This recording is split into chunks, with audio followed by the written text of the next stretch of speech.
आज आपला विषय आहे इन्फॉर्मेशन टेक्नॉलॉजी. इन्फॉर्मेशन टेक्नॉलॉजी मध्ये आपण आज शिकणार आहे 12वीच्या रिलेटेड. तुम्ही स्क्रीनवर पाहू शकता जे सध्याचा सिलेबस चेंज झाला आहे त्याच्या पुस्तकाचं होम पेज जे तुम्हाला दिसतंय. आणि या व्यतिरिक्त सगळ्यात महत्त्वाचं म्हणजे इंडेक्स. सध्या 12वीचे विद्यार्थी जे सध्या खूप टेन्शनमध्ये आहे की बा आज नेमके ह्यावर्षी काय. तुम्हाला एक आनंदाची गोष्ट सांगायची झाली की ह्या मागच्या वर्षापेक्षा ह्या वर्षी खूप सोपं करून दिलंय. कारण कसं प्रॅक्टिकल माइंड मोस्टली कशावर आहे आपलं, वेब डिझायनिंग म्हणजे HTML, जावास्क्रिप्ट म्हणजे प्रोग्रामिंग इन HTML सपोर्टिंग आणि दुसरे PHP. आणि तुम्हाला एक महत्त्वाची विद्यार्थ्यांना गोष्ट सांगतो, ज्या विद्यार्थ्याने मागच्या वर्षी HTML स्वतः प्रोग्राम केले असेल किंवा व्यवस्थित प्रोग्राम ऐकले असेल किंवा सॉल्व केले असेल तर त्यांना या वर्षी काही कळ जाणार नाही. माझी हमखास गॅरंटी, ज्या विद्यार्थ्याने HTML चे प्रोग्राम व्यवस्थित केले असेल आपण 90% नव्वदच्या वरती नक्की जाणार. कारण कसं आता पहिल्यांदा प्रॅक्टिकल आपलं ॲडव्हान्स वेब डिझाईन. आता ॲडव्हान्स वेब डिझाईनसाठी सगळ्यात पहिले आपण बेसिक मागचा जो इतिहास आहे आपण एकदा चेक करू की मागे आपण आपल्याला काय काय शिकलो. ओके, आपण सगळ्यात 11वीला लास्टला शिकलो होतो HTML फॉर्म कसा बनवायचा. आता HTML चा फॉर्म कसा बनवायचा हा आपण शिकलो होतो.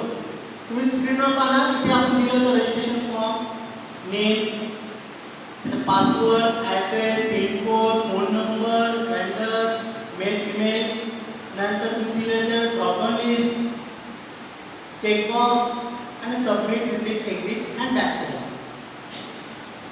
हे शिकले का सगळे.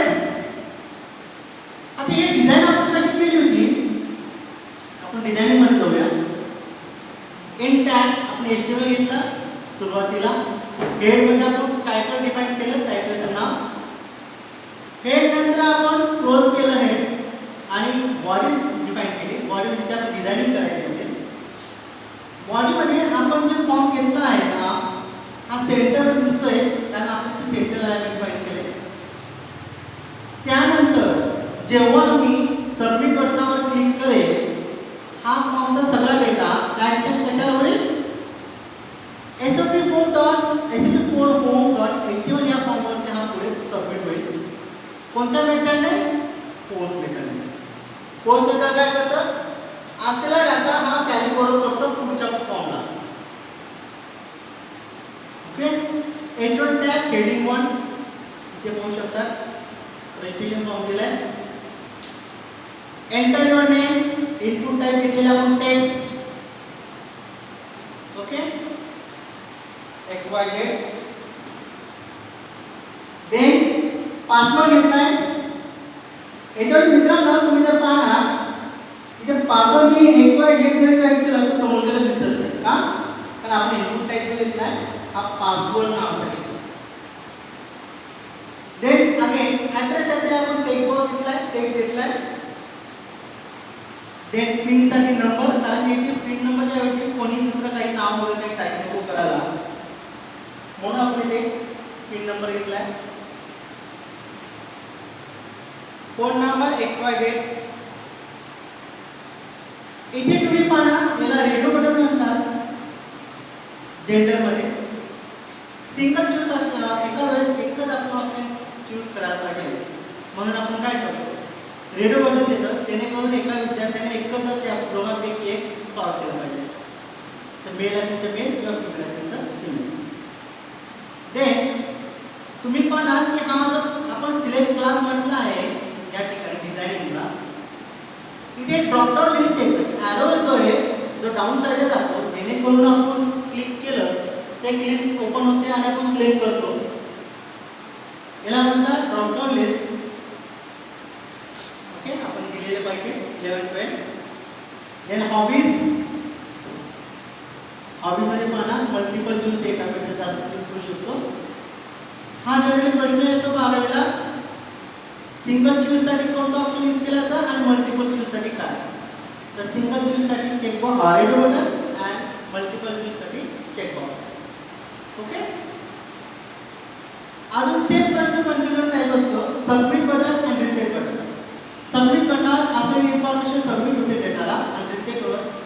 असलेला डाटा हा संपूर्ण रिसेट होतो. पहा मी रिसेट करतोय. झाला रिसेट मग ओके. सांगण्यामागचा उद्देश हा जो तुम्ही पाहिला हा बेसिक HTML होता, प्लेन HTML याला म्हणतात. आज आपण पाहणार आहोत ॲडव्हान्स HTML. म्हणजे आपल्याला जो चॅप्टरला दिलेला आहे ॲडव्हान्स वेब डिझाईन, या कोणकोणत्या याच्याने करतात. तर सगळ्यात पहिले पाहू ॲडव्हान्स वेब डिझाईनिंगमध्ये तुम्ही टॅग पाहिला, input type, text, password, number, radio, checkbox, त्याच्यानंतर सबमिट, हाईड, रिसेट, बटन, याला लिमिटेशन होतं. परंतु HTML5 म्हणजे ॲडव्हान्स वेब डिझायनिंगमध्ये HTML5 हे आपल्याला शिकवण्यात येणार आहे. त्याच्यात तुम्ही पाहा इनपुट टाईप मध्ये कलर दिलाय, number, URL, email, date, email, month, range, date time location, time, week, search, file, tel. जर तुम्ही हा पाठ करायला बसला तर हा तुम्ही कितीही पाठ केला तर बरेच विद्यार्थ्यांच्या लक्षात राहत नाही. का? कारण हा IT विषय असा जो तुम्ही स्वतः प्रॅक्टिकल नाही करत तोपर्यंत तुम्हाला समजत नाही की काय आहे. आता आपण पाहूया एक एक उपयोग करून की हा नेमका आहे का. ठीक आहे. आता मी तुम्हाला दाखवतो ॲडव्हान्स HTML. ॲडव्हान्स HTML5 मध्ये सगळ्यात पहिले तुम्ही HTML5 पाहिलं असेल. HTML मध्ये तुम्ही फक्त HTML टॅग वापरला आणि HTML5 मध्ये asymmetry tag, doc type, HTML हे कंपल्सरी वापरावं लागतं. बाकी सेम आहे HTML, head, title, head closing, body आणि सेंटर. ओके. आता काही काही इम्पॉर्टंट आहे जसे की हा कलर, इनपुट टाइप, कलर. आता कलर काय आहे? ठीक आहे. तर आपण पाहूया हे कलर नेमका आहे का. कलर मध्ये पाहणार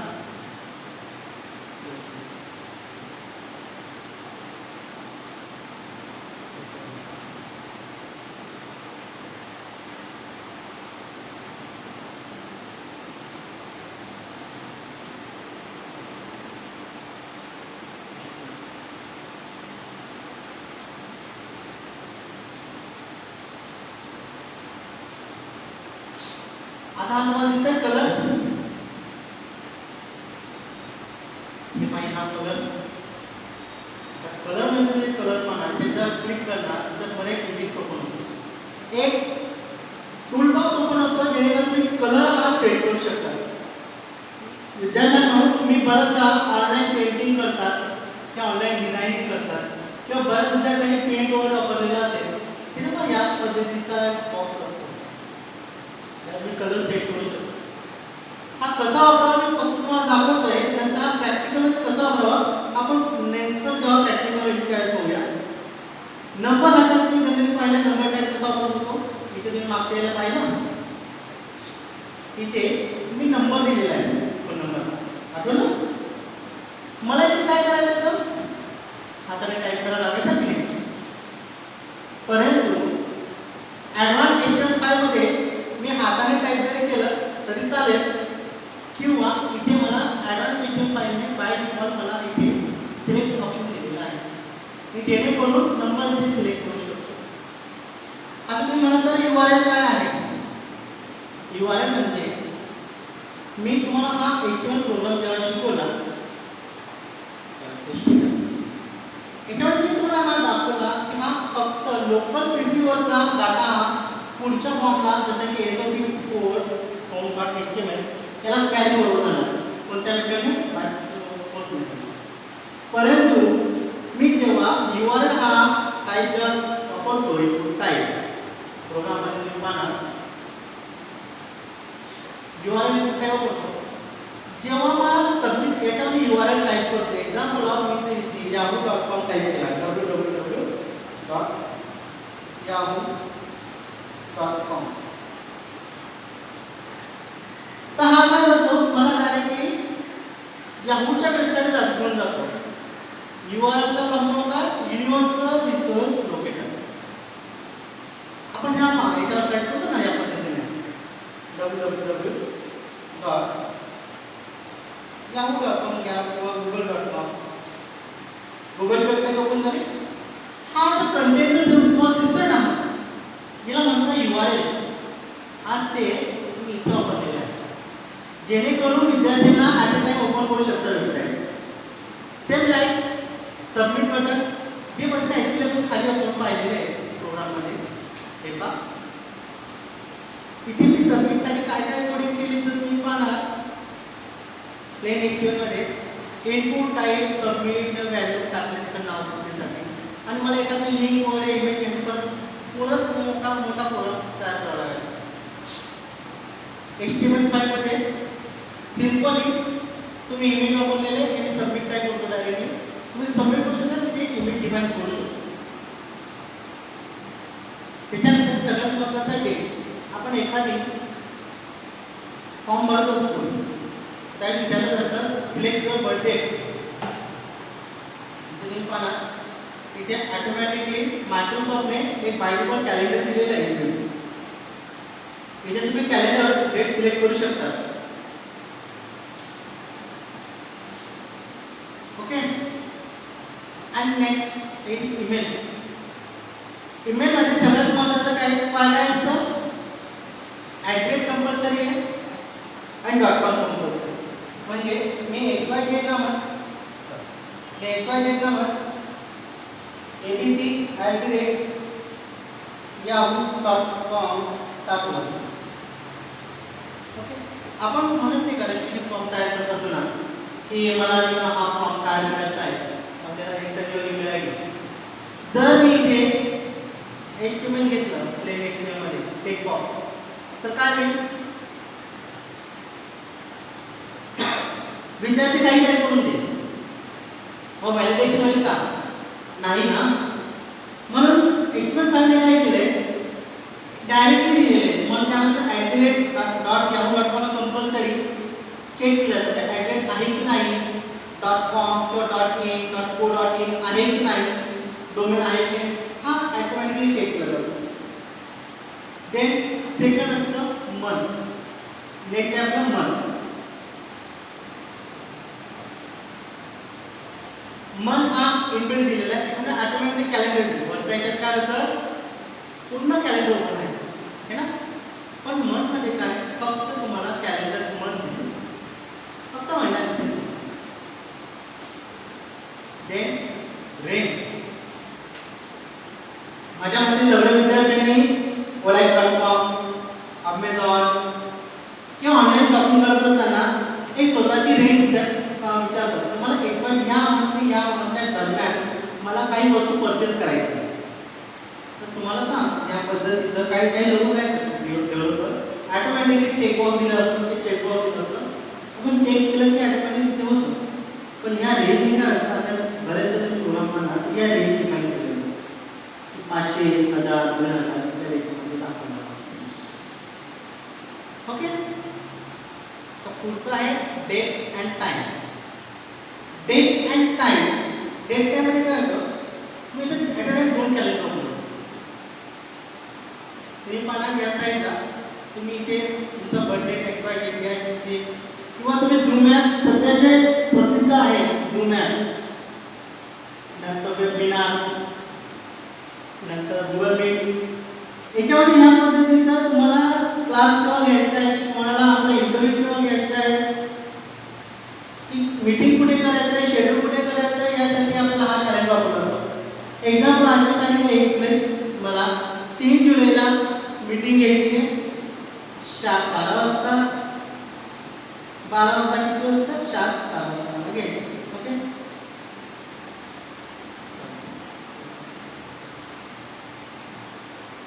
ओके.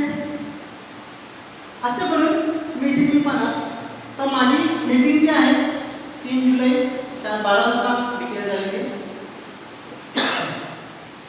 हा डेट अँड टाईमचा बेनिफिट आहे. तर सध्या खूप जोरात चालू आहे. Online lecture, meeting, interview, schedule declaration. पुढचा सर टाईम, जे स्पोर्ट्स प्लेयर आहे किंवा जे अभ्यासू मुलं आहेत, ते 12वी मुलं असतील बोर्डाचे, ते काय करतात, त्यांनी टायमर लावतात पेपर सॉल्व्ह करायला. तुम्ही एखादी एक्झाम ऑनलाईन देत असताना तुम्ही पाहत असाल इथे साईडला रेड हॅटच्या बॉटम साईडला लेफ्ट साईडला टायमर चालू असतो. तिथे पाहणार तुम्ही टाइम की 1 तासानंतर 2 तासानंतर हा जो आहे हा आला वाजला पाहिजे किंवा हा आला बंद झाला पाहिजे किंवा ऑनलाईन एक्झाम ही क्लोज झाली पाहिजे. त्यासाठी हा टाइम वापरला जातो. ओके. आता weekday, what mean weekday? Weekday कशाला म्हणतात? बरेच जणांना वीक डेचा अर्थ माहित नाही. स्ट्रॉंग डे कशाला म्हणतात? वीक डे कशाला म्हणतात? वीक डे म्हणजे ज्या दिवशी सुट्ट्या असतात, गव्हर्नमेंट हॉलिडे, आपल्या जनरल लँग्वेजमध्ये गव्हर्नमेंट हॉलिडे असतात, त्याला वीक डे म्हणतात. परंतु कम्प्युटरला पण माहिती का तुमच्या देशामध्ये कोणतं गव्हर्नमेंट हॉलिडे माहिती आहे का? नाही. पण ISO 9000 याच्या रूल्सनुसार गव्हर्नमेंट हॉलिडे हा सॅटर्डे डिक्लेअर केलेला असतो. म्हणजे शनिवारी हा गव्हर्नमेंट हॉलिडे डिक्लेअर केला असतो. म्हणून वीक डे हा जनरली पूर्ण भारतात शनिवार किंवा रविवार, कंपनीचे लोक शनिवार फॉलो करतात आणि गव्हर्नमेंट सेक्टरचे लोक रविवार फॉलो करतात. ओके. हा झाला वीक डेचा. आता नेक्स्ट आहे सर्च. सर्च म्हणजे काय? सर्चमध्ये तुम्ही जर पाहिला की तुम्हाला वेबसाईट ओपन करून दाखवली गुगलची. गुगल सगळ्यांना परिचित आहे. हे जे तुम्हाला दिसतंय मित्रांनो, हे गुगलचा फोटो आहे. इथे खाली तुम्हाला दिसतंय बॉक्स सारखा आहे. इथे तुम्ही पाहिला वेबसाईटवर काहीच नाही आहे, साधी वेबसाईट आहे. एक फोटो दिलेला आहे, फोटोचा एक बॉक्स दिलेला आहे. पण जगात सगळ्यात फेमस वेबसाईट म्हणजे गुगल मानली जाते. नॉलेजसाठी असो की नॉलेज देण्यासाठी की घेण्यासाठी. या थोड्या बॉक्सवर तुम्ही XYZ नॉलेज काही टाईप करा किंवा त्यातून फक्त IT जर टाईप केलं, इन्फॉर्मेशन टेक्नॉलॉजी, तर हे dots of information technology related हे सगळं वेबसाईट ओपन करून दिसतं. पुढच्या चॅप्टरमध्ये आपण पाहणारच आहे, ज्याला आपण मेटा टॅग म्हणतात, हे काय आहे. आणि SEO सेकंड चॅप्टर आहे, सर्च इंजिन ऑप्टिमायझेशन. हे काय प्रकार असतो, एकाच नावाचे वेगवेगळे काय उपयोग होतात आणि हे खाली काय लिहिलेलं असतं, हे का म्हणून येतं, हे सगळं आपलं सेकंड चॅप्टरचं आहे, सर्च इंजिन ऑप्टिमायझेशन. याच्यामध्ये आपण पाहणार आहोत. आणि एकाच नावाचे एवढे सारे वेबसाईट बनवायची काय गरज आहे. जर IT रिलेटेड जर मला एकच मी IT नाव टाकतो तेवढं ओपन करायची गरजच नाही ना. जसं बोर्डाने एकच पुस्तक तयार केले, पुस्तकातून मला जर नॉलेज देत आहे तेवढं देणार आहे, तर मी फक्त IT या वेबसाईटवाल्याने एवढं IT टाकलं एवढं का ओपन करतो. याच्या रिलेटेड जे आपण सेकंड चॅप्टरमध्ये पाहणार आहे का म्हणून वेगवेगळे वेबसाईट बनवले जातात आणि का म्हणून मेटा टॅग यूज करतात. परंतु आपण सध्याचा मुद्दा आहे सर्च. सर्च म्हणजे आपण तिथे बॉक्सवर जे सर्च टाकतो ते खाली लॉट्स ऑफ त्या रिगार्डिंग इन्फॉर्मेशन ओपन होते, त्याला म्हणतात सर्च. इनपुट टाईप आणि फाईल. तुम्ही ऑनलाईन मित्रांनो फॉर्म भरत असताना त्यावेळेस तुम्हाला एखादी फोटो अपलोड करायचा किंवा सिग्नेचर अपलोड करायचं, काही डॉक्युमेंट अपलोड करायचं, तर तुम्हाला हे विचारलं जातं, upload your file, upload your signature XYZ. तर तुम्ही टाका. आता टेल म्हणजे काय, तुमचा पिनकोड नंबर किंवा टेलिफोन नंबर. ओके. माझ्या मते ज्या विद्यार्थ्यांनी आम्हाला HTML व्यवस्थित प्रॅक्टिस केली त्यांना HTML5 काही जड नाही. एवढ्यातच पुरेसे HTML समजलं असेल जेणेकरून फर्स्ट प्रॅक्टिकल जे HTML5चे 3 प्रॅक्टिकल आपल्याला वेब डिझायनिंगवर ते संपूर्ण विद्यार्थ्यांना समजलं असेल असं मी आशा बाळगतो.